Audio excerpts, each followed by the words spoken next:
Warahmatullahi wabarakatuh. Para pendengar dan peminat kaset yang tengah diputar ini, saya menyatakan rasa bahagia, rasa syukur kepada Allah dapat menyampaikan dakwah saya ini sekarang dengan kaset. Moga-moga dapat tuan-tuan putarkan, tuan-tuan dengarkan ketika tenang-tenang dengan anak-anak di rumah, atau ketika naik mobil, di mobil-mobil yang dapat memasang kaset dalam perjalanan yang jauh, sehingga kecapean dan kepenatan dalam perjalanan pun hilang karena mendengarkan suara ini. Yang akan jadi cerita saya pada hari ini adalah apa yang pernah kejadian di zaman Nabi kita Muhammad sallallahu alaihi wasallam. Di dalam riwayat ada diceritakan bahwa pada suatu hari, kira-kira pukul 9 pagi sepenggalah matahari naik, Rasulullah sallallahu alaihi wasallam berjalan dari rumahnya, dari biliknya, menuju ke dalam masjid beliau yang mulia di Madinah. Ketika itu biasanya ada juga orang yang sembahyang di masjid, sembahyang sunat duha. Tapi umumnya masyarakat sudah keluar dari rumahnya pagi-pagi, bekerja menurut bidang masing-masing. Yang pergi bertani, yang pergi berniaga, yang pergi mengembalakan unta atau kambingnya. Tinggallah beberapa orang saja. Beliau lihat di sudut masjid ada satu orang pemuda sedang duduk tafakur termenung.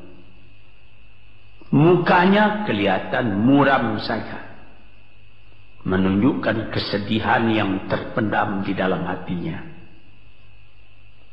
Rasulullah mendekat kepada pemuda yang tafakur itu. Setelah dilihatnya Rasulullah datang, dia pun menengadahkan muka. Rasulullah pun bertanya, "Mengapa di saat begini engkau duduk tafakur dalam masjid? Dan wajahmu kelihatan ada menampakkan kesedihan atau muram durja. Apakah yang engkau derita sekarang ini?" Jadi pemuda tadi menjawab, "Hazanun lazimatni ya Rasulullah wa duyunun." Artinya, aku ditimpa duka cita ya Rasulullah karena utang. Rupanya orang ini berutang. Utang telah lama, janji sudah dekat, persediaan buat membayar belum ada. Itu yang saya menungkan di sini ya Rasulullah. Dengan senyum Rasulullah menjawab, "Sudikah engkau kalau aku ajarkan kepadamu suatu bacaan?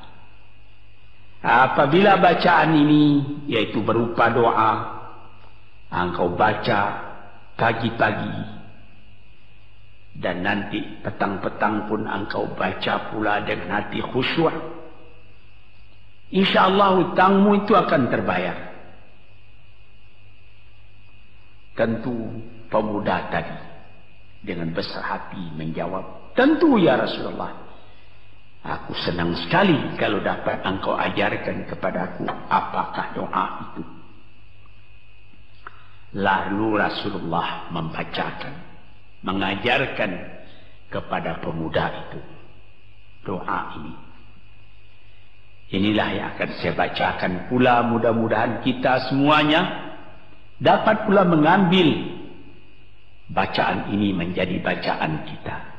Kita baca pagi, kita baca petang. Apa bunyinya? Allahumma inni a'udzubika minal hammi wal hazani wa a'udzubika minal ajzi wal kasli wa a'udzubika minal bukhli wal jubni wa a'udzubika min ghalabati daini wa qahrir rijal. Sebelum kita uraikan atau kita tafsirkan artinya satu demi satu, baik kita artikan secara keseluruhan lebih dulu. Artinya ialah, ya Tuhanku, aku berlindung kepada Engkau daripada ini. Lalu disebut 8 banyaknya. Yang pertama, aku berlindung kepada Engkau daripada duka cita, daripada kesusahan dan duka cita. Susah dan duka cita sudah 2. Dan aku berlindung kepada Engkau daripada malas, daripada lemah dan malas, jadi 4. Dan aku berlindung kepada Engkau daripada bakhil, berat mengeluarkan uang, dan daripada pengecut atau penakut, sudah 6. Dan aku berlindung kepada Engkau daripada pengaruh berutang dan daripada kekuasaan orang lain atas diri kita, sehingga kita tidak mempunyai kemerdekaan pribadi lagi. Inilah 8 yang diminta kepada Tuhan. Moga-moga kita jangan diserang oleh penyakit ini. Karena kalau ada ini penyakit yang 8 perkara, itu kita mempunyai pribadi yang lemah. Tidak mempunyai lagi personality yang dapat tegak. Padahal dalam didikan agama kita, tempat kita takut cuma satu, yaitu Allah. Yang lain tidak ada. Yang pertama, susah. Apabila orang telah susah, pikirannya pun sudah tertumbuk. Jalan untuk maju tidak ada lagi.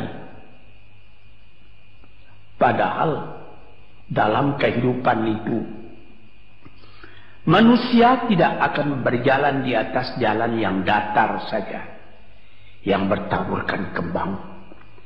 Kehidupan itu mendaki, menurun, melereng, berenang, melewati ombak dan gelombang. Itu pasti dalam hidup.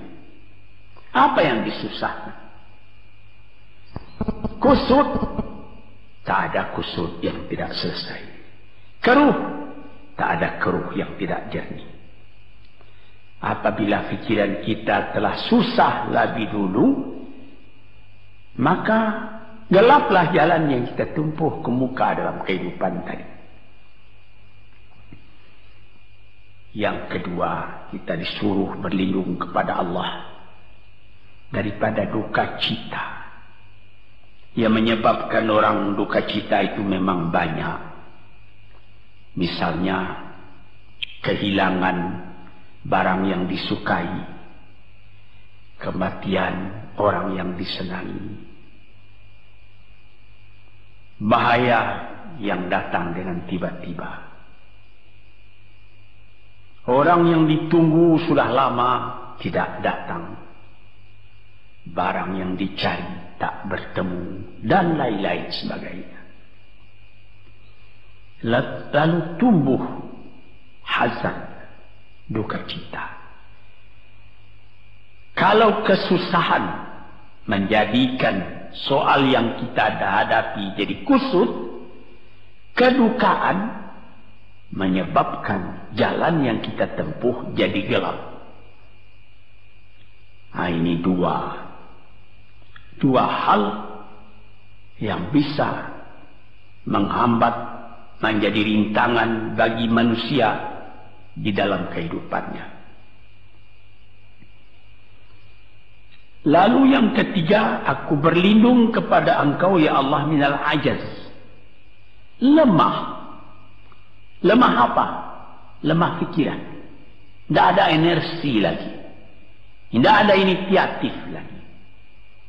Menyerah saja. Lemah. Belum dihadapi suatu soal, hati lebih dulu sudah lemah. Merasa itu soal terlalu besar. Padahal kalau dihadapi, tidak ada kusut yang tidak terselesaikan, tidak ada keruh yang tidak terjadikan. Yang lebih berbahaya lagi. Yang keempat, apa? Malas. Kalau sudah malas, apa yang akan dikerjakan lagi? Kita duduk saja termenung-menung dalam kemalasan. Lalu angan-angan banyak, cita-cita mati. Angan-angan hendak terbang, padahal sayap tidak ada. Angan-angan hendak mempunyai ini, hendak mempunyai itu, hendak mempunyai Mercedes-Benz, hendak mempunyai rumah besar, tapi ikhtiar tidak ada. Sebab itu ada pepatah dari orang tua-tua kita di zaman dulu, dikatakannya, mati, ini di zaman penjajahan dulu nih. Mati Belanda karena pangkat katanya. Mati Cina karena kaya katanya. Mati Keling karena makanan katanya. Mati Melayu atau Indonesia karena angan-angan. Ini dia. Angan-angan karena malas saja, berangan-angan. Tapi malas. Jadi tidak jadi. Dan itu membentuk juga kepada diri kita. Orang pemalas itu jalannya lunglai saja, matanya muram saja, tak jauh dia memandang. Ini penyakit. Itu 4 penyakit. Lantas dikatakannya lagi yang nomor 5 dan nomor 6.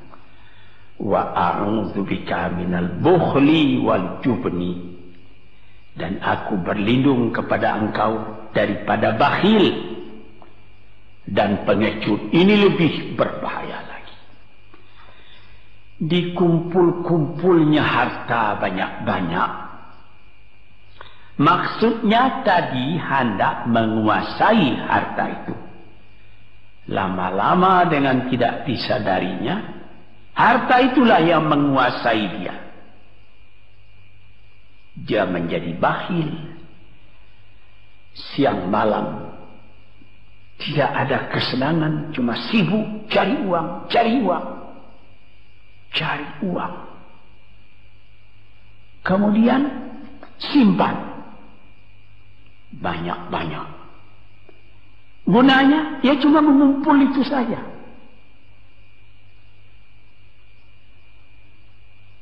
Akhirnya berapa banyaknya orang yang mengumpul harta banyak-banyak, faidahnya tidak didapatnya. Saya ingat cerita dahulu 40 tahun yang lalu ketika saya masih tinggal di kota Medan. Ada satu orang kaya mengumpul harta. Terkenal dia kaya di Medan, beberapa buah rumah, puluhan rumah yang dipersewakannya, dan ada lagi harta-harta yang lain.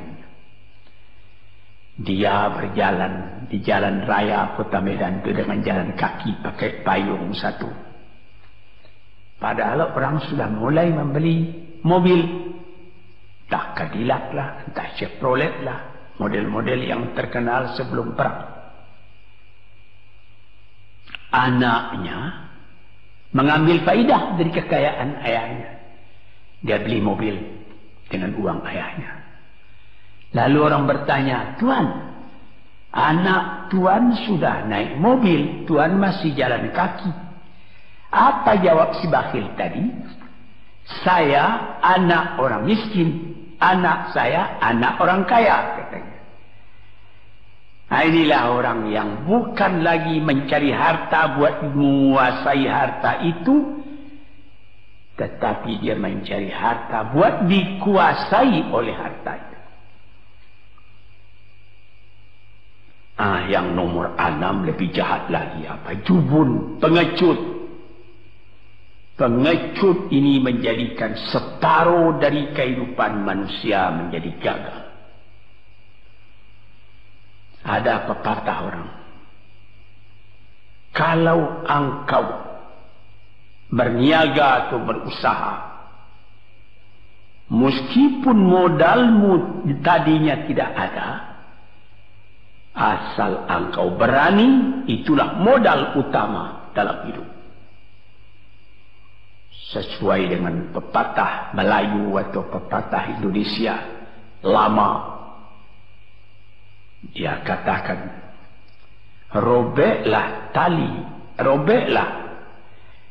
putuslah tali layang-layang, robek kertas tentang bingkai.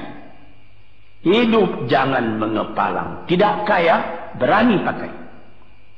Hidup jangan mengepalang, tanggung-tanggung jangan. Tidak kaya, berani pakai. Keberanian itu adalah modal. Sebab itu, kalau orang rugi berniaga, itu belum rugi. Yang penting berani. Karena adat perniagaan itu tidak saja beruntung, rugi juga kadang-kadang. Tapi, kalau keberanian yang hilang, separuh daripada kekayaan tadi sudah habis. Walaupun masih banyak ada, tapi keberanian tidak ada, separuh sudah habis. Akhirnya, walaupun kekayaan besar, tapi kepercayaan hilang, itu namanya habis, tidak ada lagi. Walaupun berjuta yang tinggal dalam tangan, tapi orang tidak percaya. Apa lagi artinya? Sebab itu yang pertama sekali modal itu keberanian menghadapi hidup. Ini 6. Yang ke-7 dan 8, wa a'udzu bika min ghalabatid daini wa qahri rijal, dan aku berlindung kepada Engkau ya Ilahi daripada pengaruh utang. Hutang itu, itulah anak muda yang duduk di sudut masjid tadi, dipengaruhi oleh utang. Sampai Rasulullah sendiri pun mengatakan, iyyakum wad-daina. Jagalah supaya kalau sedapat-dapatnya jangan sampai berutang. Bisa juga berutang kalau keberanian tidak ada, dan berani itu membuka jalan buat mencari bayarnya. Tetapi kalau pengecut, berutang lagi, itu payah buat membayar. Sebab itu Nabi mengatakan, iyyakum wad-daina. Saya akan sedapat-dapatnya elakkanlah supaya jangan berutang. Fa'innahu hammun bil-laili wa mazallatun fin-nahari. Hutang itu susah pada malam hari, mata tidak mau tidur. Dengan apa imbangan hutang tadi, berapa utang, berapa yang akan diterima, sehingga mata tidak mau tidur malam itu memikirkan hutang. Akhirnya mazallatun fin nahari, kalau siang hari badan berasa hina, tak berani keluar dari rumah. Kota Jakarta yang begitu besar, bersilang siur, jalan-jalan raya, jalan Tamrin, Diponegoro, Imam Bonjol, Cut Mutia, dan lain-lain nama jalan. Ada orang yang jalan itu bertambah lama, bertambah kecil jumlahnya. Kalau orang lain mempunyai 100 macam jalan, dia paling tinggi cuma 2 saja jalannya yang dapat jalani. Jalan dari rumahnya ke tempat yang tertentu, ke lain dia tidak berani. Kenapa? Karena ada tempat dia berutang. Jadi dikatakan dalam hadis itu, orang berutang malam tak mau tidur, siang malu sama orang, takut akan ditanyai takut akan dicari. Ataupun dia berbenam di rumah, datang orang menunggu piutang. Dia bilangkan kepada pembantunya atau kepada anaknya, katakan bapak tidak di rumah. Anak yang tolol atau pembantu yang tolol menjawab, mana bapak? Dia suruh bilangkan bahwa bapak tidak ada di rumah. Kata anak tadi, betapa susah. Lantas yang nomor 8, wa qahrir rijal. Kita tidak mempunyai lagi kemerdekaan diri buat menyatakan perasaan kita karena kita segan kepada orang. Kita terlalu banyak berutang budi kepadanya. Kita terlalu banyak mendapat hadiah daripadanya. Kita terlalu banyak dan lain-lain. Sehingga mulut kita jadi tertutup, tak dapat bercakap lagi. Ditekan oleh hutang budi kepada orang tadi. Kemerdekaan diri tidak ada lagi. Inilah 8 perkara yang ditunjukkan oleh Nabi sallallahu alaihi wasallam kepada pemuda yang duduk tadi. Dapatlah kita mengambil pedoman dalam kehidupan kita sendiri bahwa yang amat penting lebih dahulu ialah kemerdekaan jiwa. Kalau sekiranya di dalam negara yang telah merdeka kita sama sekali menyorakkan, meliuk lambaikan kemerdekaan di mana saja kita pergi, tapi banyak orang yang lupa negaranya telah merdeka, dirinya sendiri telah menjadi terjajah. Bukan Belanda, karena Belanda sudah lebih 30 tahun pergi meninggalkan negeri ini. Dan bukan bangsa yang lain. Tapi penjajahan yang datang daripada sifat-sifat yang lemah yang kita katakan tadi. Kesusahan. Kalau kesusahan kita perturutkan, jalan yang kita tempuh menjadi buntu. Kita tak tahu lagi kemana akan pergi. Susah. Pagi susah, malam susah. Sehingga kusut benang itu tak tahu lagi jalan keluar. Padahal pangkal dari kesusahan itu bukan dari luar, tapi dalam jiwa kita sendiri, dalam dada kita sendiri. Yang kedua, dikatakan duka cita. Saya teringat kepada satu pantun Melayu atau pantun Indonesia. Dikatakannya, kalau berhidup jangan bermenung. Kalau bermenung riak pun tiba. Kalau duduk jangan termenung.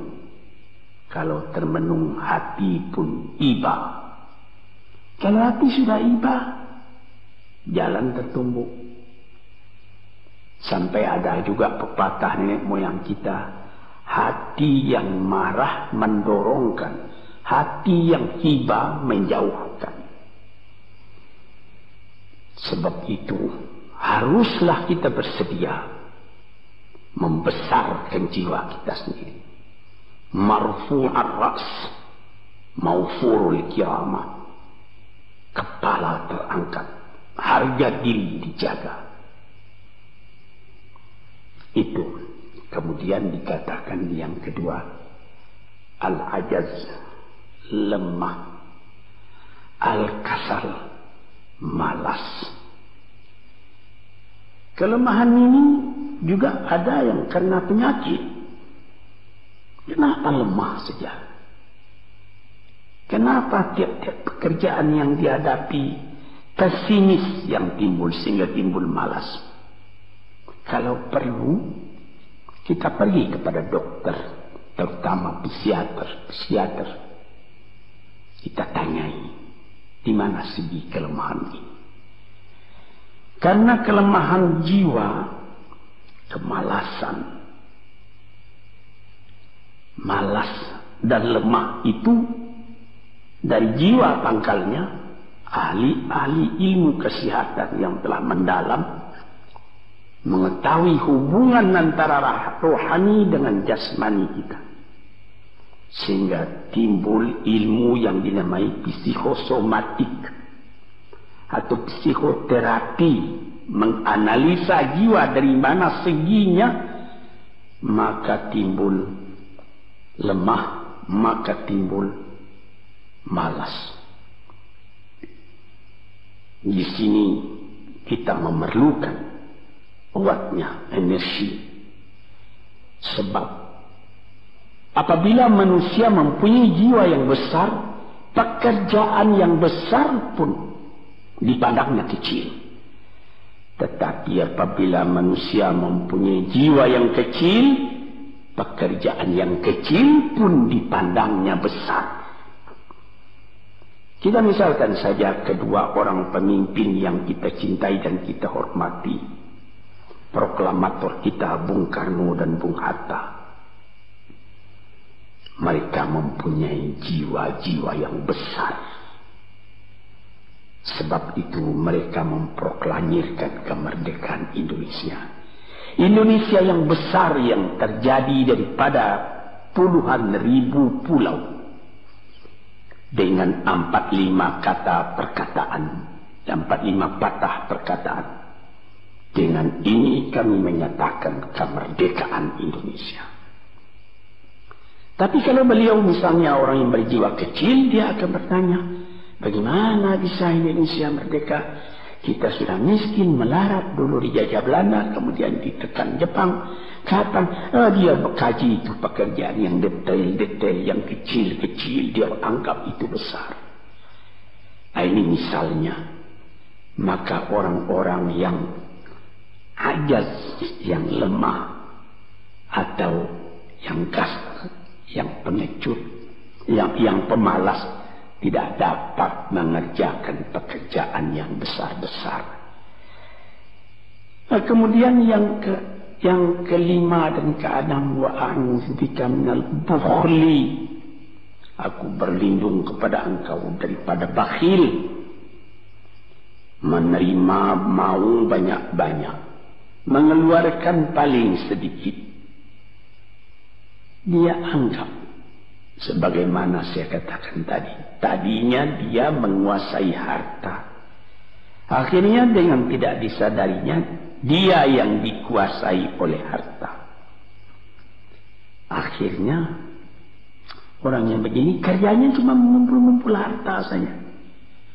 Kumpulkan harta banyak-banyak, kemudian Tuhan memanggilnya kembali ke akhirat, mati, tidak ada harta tadi yang dibawanya.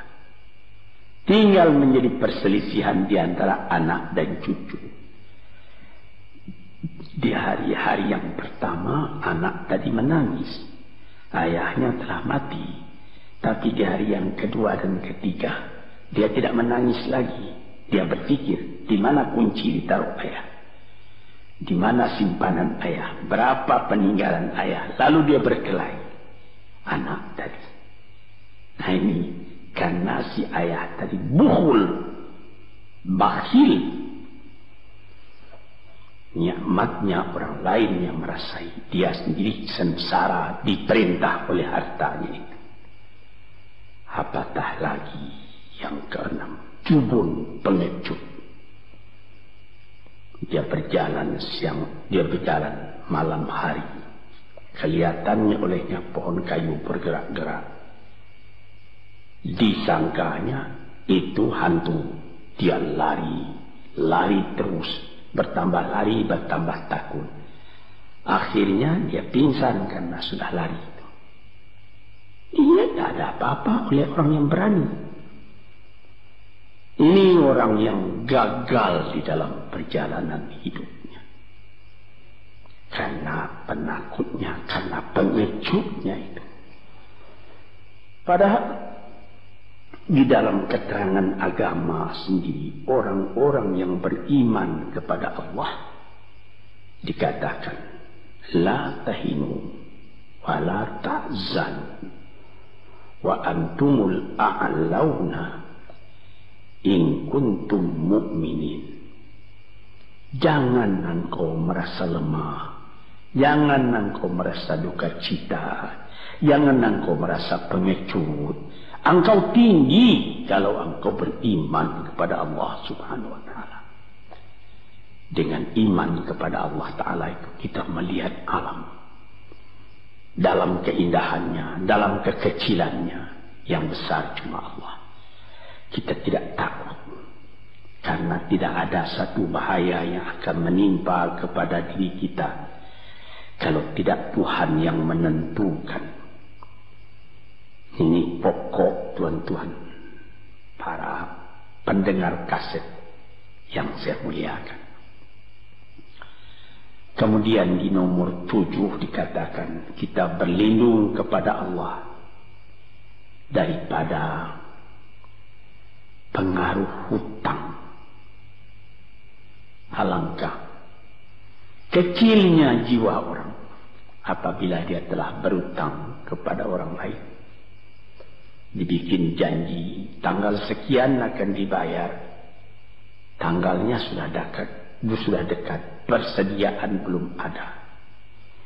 Lalu timbul kecil jiwa sekali lagi.